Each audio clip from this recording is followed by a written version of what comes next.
Team ઇન્ડિયાનું tension વધી ગયું છે। સ્ટાર ખેલાડી સૂર્યકુમાર યાદવ આટલા અઠવાડિયાઓ માટે બહાર થઈ ગયા છે। સૂર્યકુમાર યાદવને ગંભીર ઇજા સામે આવી છે। ટીમ ઇન્ડિયાએ સાઉથ આફ્રિકામાં T20 સિરીઝ જીતી છે અને તેણે હવે વનડે સિરીઝ પર પણ પોતાનો કબજો કરી લીધો છે। હવે એવી અપેક્ષા રાખવામાં આવે છે કે જો તેઓ ટેસ્ટ શ્રેણીમાં પણ ઐતિહાસિક જીત નોંધાવશે તો આ પ્રવાસ સંપૂર્ણપણે સફળ સાબિત થશે। આ બધાની વચ્ચે ટીમ ઇન્ડિયા માટે દક્ષિણ આફ્રિકાથી પણ કેટલાક પીડાદાયક સમાચાર આવી રહ્યા છે, જેમાં હવે સૌથી મોટો આંચકો એ લાગ્યો છે કે T20 ટીમના સ્ટાર બેટ્સમેન સૂર્યકુમાર યાદવને ઈજાના કારણે આગામી કેટલાક સપ્તાહો સુધી ક્રિકેટમાંથી દૂર રહેશે।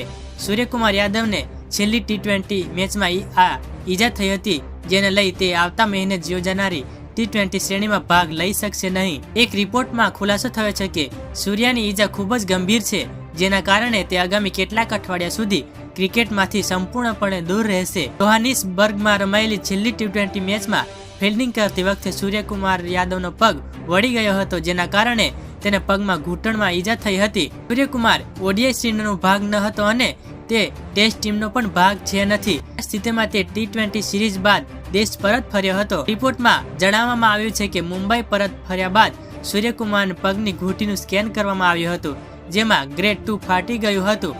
આ સ્થિતિમાં તે તરત જ મેદાનમાં પરત ફરી શકશે નહીં અને તેને હાલ પૂરતો આરામ કરવાની જરૂર છે। BCCIના એક અધિકારીને ટાંકીને આ રિપોર્ટમાં કહેવામાં આવ્યું છે કે આ કારણે સૂર્યકુમાર લગભગ 7 અઠવાડિયા સુધી ક્રિકેટથી દૂર રહેશે।